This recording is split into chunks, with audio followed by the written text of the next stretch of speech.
오늘 본문의 말씀은 누가복음 20장 27절에서 40절 말씀입니다. 부활이 없다고 하는 사두개파 사람들 가운데 몇몇이 예수님께 왔습니다. 그리고 예수님께 물었습니다. 선생님, 모세는 형이 자식 없이 아내를 두고 죽으면 동생이 형수와 결혼하고 형을 위해서 자식을 낳아야 한다고 했습니다. 그런데 7 형제가 있었습니다. 첫째가 아내를 얻었으나 자식이 없이 죽었습니다. 그리고 둘째도 자식 없이 죽었습니다. 셋째도 마찬가지였습니다. 결국 7 형제가 모두 자식이 없이 죽었습니다. 마침내 그 여자도 죽었습니다. 그러면 부활 때 그는 누구의 아내가 되어야 합니까? 7 형제가 모두 그를 아내로 맞이하였으니 말입니다. 예수님께서 그들에게 말씀하셨습니다. 이 세대의 아들들은 장가가고 시집간다. 그러나 죽었다가 다시 부활하여 하늘나라에서 살 자격이 인정된 사람들은 장가도 가지 않고 시집도 가지 않는다. 그들은 천사들과 같아서 다시 죽을 수도 없다. 그들은 부활의 자녀들이므로 하나님의 자녀들이다. 죽은 사람들의 부활에 대해서는 모세도 떨기나무가 나오는 대목에서 잘 보여주었다. 모세는 주님을 아브라함의 하나님, 이삭의 하나님, 야곱의 하나님이라고 하였다. 하나님은 죽은 사람들의 하나님이 아니라 살아있는 사람들의 하나님이시다. 이들 모두는 하나님께 대하여 살아있다. 율법학자 몇 사람이 대답하였습니다. 선생님, 옳은 말씀을 하셨습니다.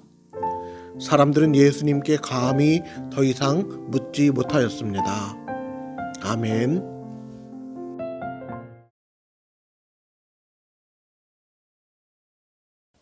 하나님의 말씀을 함께 나누겠습니다. 유대 지도자들 중에는 여러 분파가 존재하고 있었습니다. 우리가 바리새인이라 부르는 바리새파와 사두개인이라 부르는 사두개파가 가장 큰 힘을 가지고 있었는데요. 특별히 사두개파는 부활과 내세와 천사의 존재를 믿지 않았습니다. 그들은 부활을 부정했습니다. 신명기 25장 5절 말씀에 보면 이런 율법 계명이 기록되어 있는데요. 형제가 함께 살다가 그 가운데 한 명이 아들 없이 죽었을 때 그의 아내는 다른 집안 사람과 결혼할 수 없어. 죽은 사람의 형제가 그 여자를 아내로 맞아들이시오. 그것이 죽은 남편의 형제로서 지켜야 할 의무요.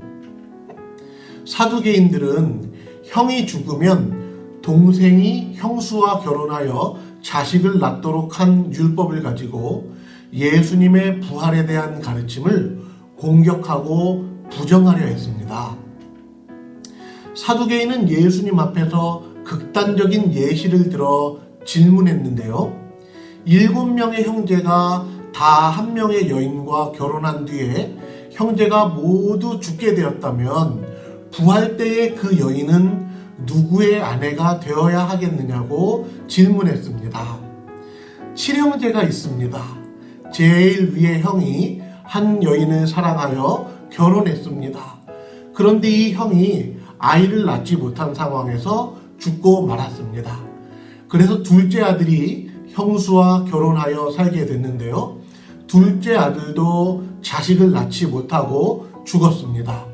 그렇게 둘째 아들에 이어서 셋째 아들도 형수와 함께 결혼을 했는데 셋째 아들도, 넷째 아들도, 다섯째, 여섯째, 일곱째 아들까지도 다 아이를 낳지 못하고 죽게 되었다면 부활할 때에 이 형수가 되는 여인은 어느 형제의 아내가 되어야 하겠느냐고 질문한 것입니다.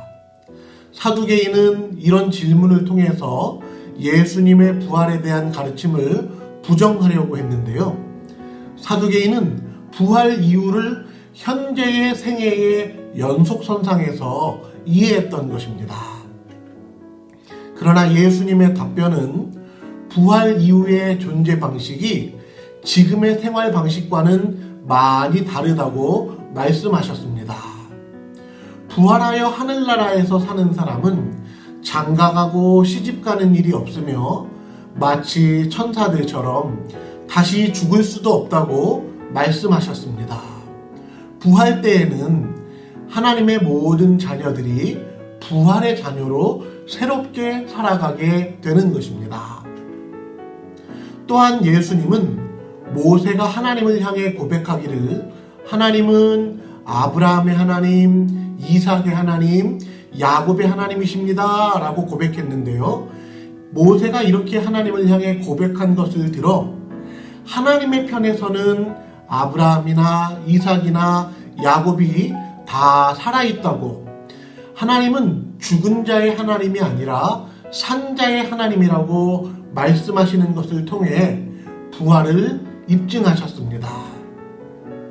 우리 사람의 편에서 보면 아브라함과 이삭과 야곱은 역사 속에 존재했다가 죽었습니다. 그들은 이 땅에서 생애를 마치고 죽었습니다. 그러나 하나님의 편에서 볼 때에는 아브라함과 이삭과 야곱이 죽은 자가 아니라 산 자라는 것입니다. 그래서 하나님은 죽은 자의 하나님이 아니라 산 자의 하나님이시라고 말씀하고 있습니다. 죽음은 끝이 아니라 죽음 이후에는 성도들에게 영원한 생명의 부활이 약속되어 있습니다. 그렇다면 이제 마지막으로 우리가 한 가지 생각해 볼 것은 우리의 부활의 근거는 어디에 있는 것일까요? 우리는 어떻게 부활할 수 있는 것일까요? 우리의 부활의 근거는 예수님의 부활에 있습니다. 예수님께서는 우리를 대신하여 속죄의 피를 흘리셨습니다. 우리는 그 예수님과 연합하여 함께 십자가에 못 박혔습니다. 그런데 예수님께서는 십자가에 달려 죽으셨을 뿐만 아니라 사흘 만에 부활하셨습니다. 우리는 예수님과 함께 십자가에 달려 죽었을 뿐만 아니라 예수님과 함께 부활의 생명에도 참여하게 되는 것입니다. 예수님께서는 먼저 자신이 부활의 첫 열매가 되셨고 예수님을 믿는 자들에게 예수님과 함께 부활할 수 있는 부활의 생명을 우리에게 약속해 주셨습니다. 오늘은 부활 논쟁에 관한 말씀을 함께 살펴보았는데요. 이제 가족들과 함께 여러분이 부활에 대해 어떻게 생각하고 있는지, 부활을 어떻게 믿어야 하는지, 부활을 믿는다는 것이 무엇을 의미하는지 서로 자유롭게 나누어 보겠습니다.